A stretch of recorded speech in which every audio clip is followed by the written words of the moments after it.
tough schedule. Utah, LSU, Texas A&M, Florida State, obviously. But what are we doing with over under 7? I'll be curious to see what you guys do with this because I'm literally on 7.04. So I'm going over. Yeah, I'm over. Yeah, you are? Okay. Yeah. I think Georgia at Texas A&M are losses. So throw those right out, like back-to-back weeks, even coming off a bye. That's just really, really tough. Like if you survive the Georgia game, then you're going on the road to College Station the week after. And Chip, you just mentioned the depth issues. So who knows? Like they might be really bruised and battered for that game. But like Utah in week 1, you would think, Utah starting the season in the top 10 of the coaches poll, started top 6 in the CBS 130, and it's probably going to be in the top 10 of the AP poll when it comes out.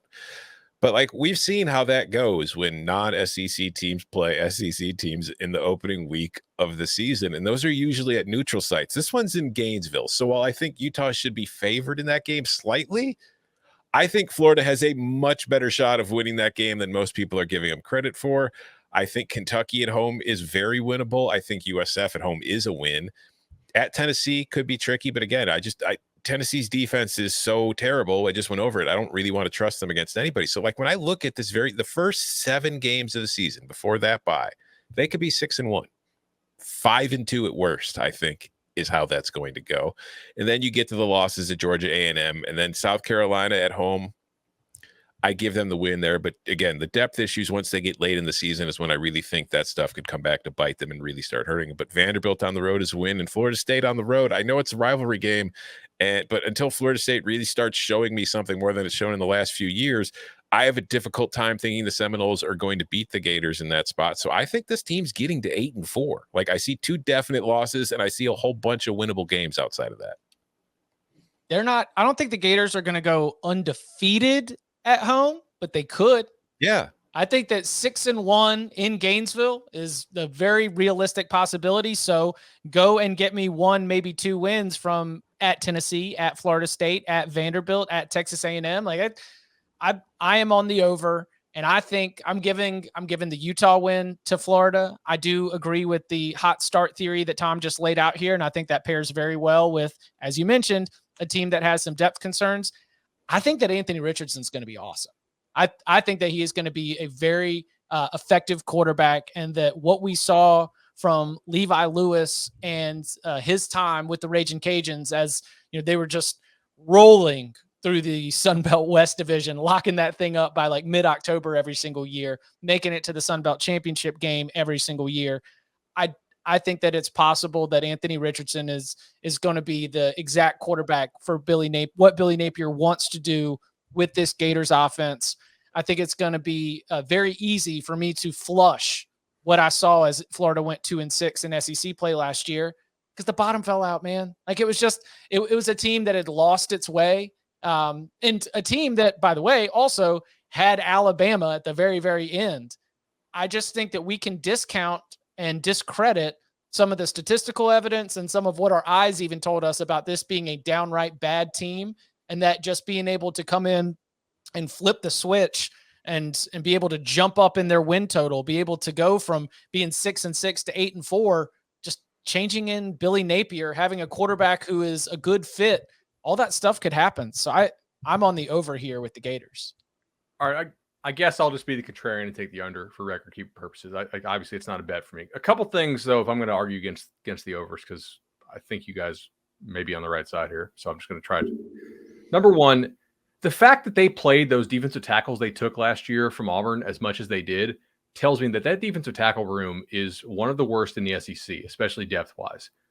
If Dexter goes down, they're playing a bunch of guys who I don't think would play at almost any other school in the East.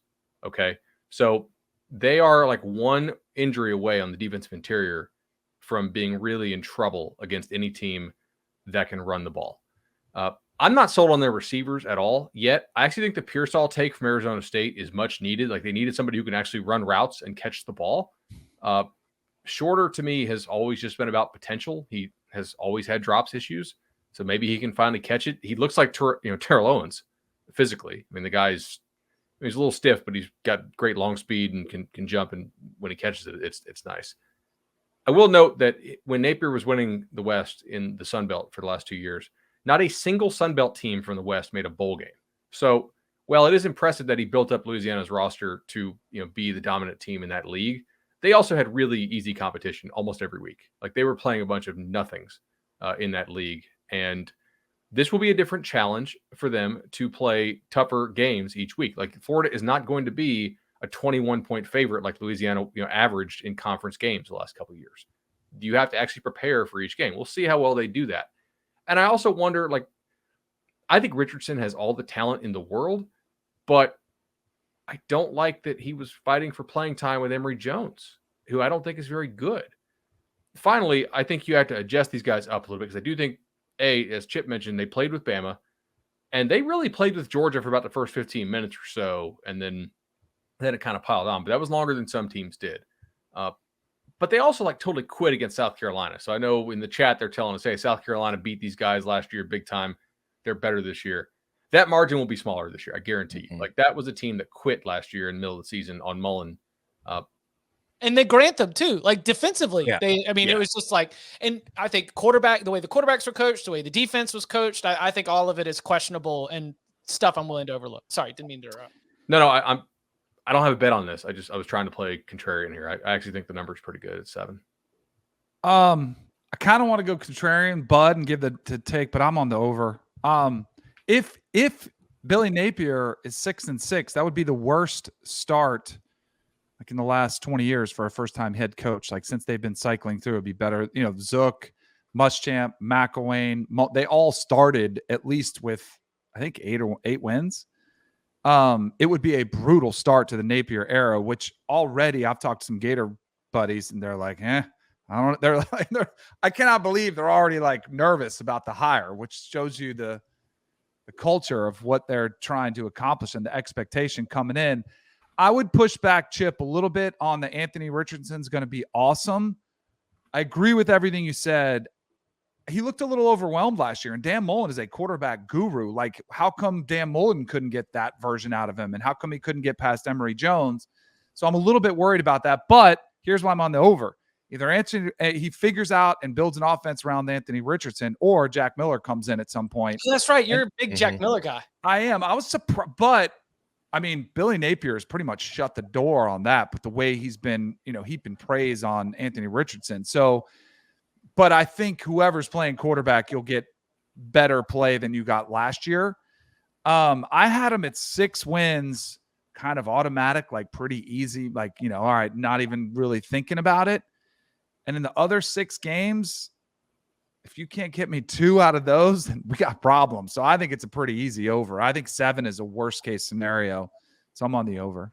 And another way to look at this too, going off Bud, you mentioned earlier when talking about Kentucky, looking at historical win totals and just historic, performance is a good guideline for how things are going to go.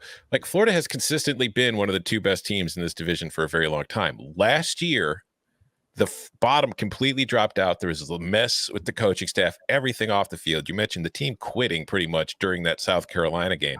This team went 2-6 in the SEC with a point differential of -1. And yeah. I wonder, we talk about Tennessee is getting hype going into this season. South Carolina is getting hype going into this season.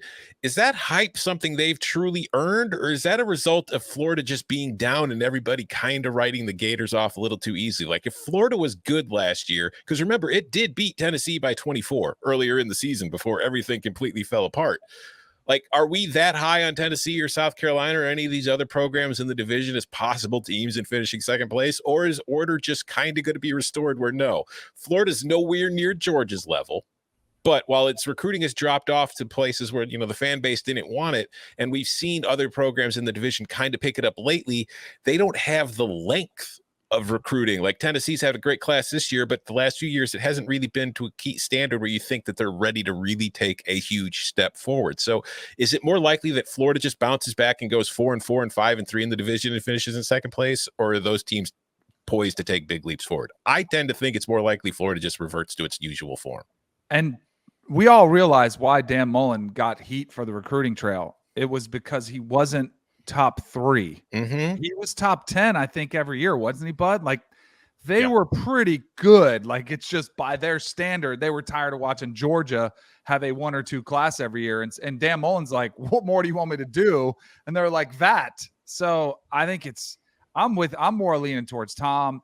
If you're right and Anthony Richardson is special, then I think they could be 10-2. Like, they could be really good.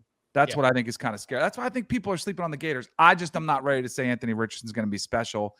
He just looked a little overwhelmed last year. I got to see him play a little better. And much like DJ last year, like I wonder how the Utah game is going to impact him. Like, if he plays good and they win, it could propel them and kick them off. But if he struggles, what do they? There are going to be fans booing. Like, is Anthony Richardson? Let's get in the backup. Like, that becomes an issue to me for Florida. So a lot hinging on that game. That game is fascinating. I cannot wait to see that game because I think Utah is really good. But that heat, I was just in Salt Lake. It's hot out there, but it's not a swamp. I know it's night. It's a different level. They better be, practicing in a sauna or something, getting ready for it.